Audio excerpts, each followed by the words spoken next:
The 76ers are experiencing their best season in 18 years with a record of 38-21 heading into a Saturday afternoon showdown with Damian Lillard, CJ McCollum, and the Portland Trailblazers at Wells Fargo Center.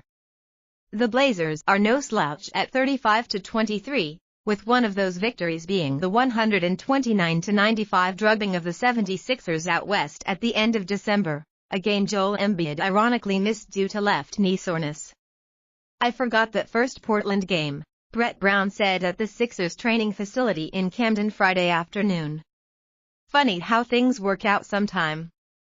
The franchise crown jewel missed the most lopsided loss of the season, and at the team's chance at revenge nearly 2 months later, the big man is out with the same injury in two totally unrelated situations. McCollum was phenomenal that night, scoring 35 points on 13 of 18 from the floor and 4 of 7 from distance. Lillard had only 15 points on 6 of 10, and the Sixers still got blown out.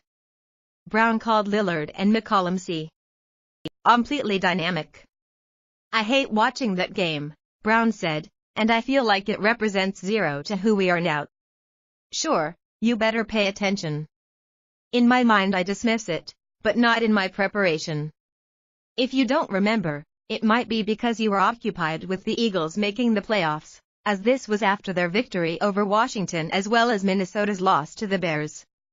That was one of those games that you want to just kick down the road," Brown said. When asked what he learned from that first game, Brown said the Blazers are a highly gifted offensive team that excel in the pick-and-roll, something that's haunted the Sixers at different times this season. Here are 3 things to look for Saturday at Wells Fargo Center. Toby Factor Tobias Harris had one of his best quarters as a 76er Thursday night in South Philadelphia, when he scored 11 of his game-high 23 points to rally the Sixers past Miami. Harris also had 2 of his best defensive performances this season against Portland when playing for the Clippers.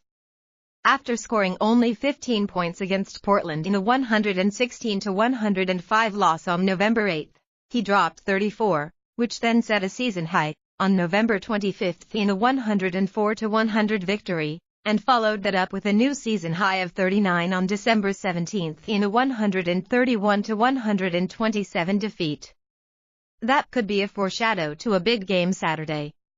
Bobby impact the big man match UPS will Vicky, as the Sixers are getting a major upgrade with their backup starting center in Boban Marjanovic, compared to Amir Johnson, who filled in for Embiid last time. However, that doesn't mean the Sixers have the big man edge on paper. Marjanovic will be tasked with talented Jusuf Nurkic, as well as pesky newcomer Enes Kanter off the bench, but he'll be backed up by Jonah Bolden, who saw playing time Thursday for the first time in 5 games, and it was noticeable with how much he struggled. The 76ers are going to need another big game out of Bobby. Butler bounced back, you could argue the most disappointing performance that late December night at Moda Center was Jimmy Butler, who scored only 5 points on 2 of 12 from the field. Something tells me the competitive juices he possesses will spark a better showing this time around.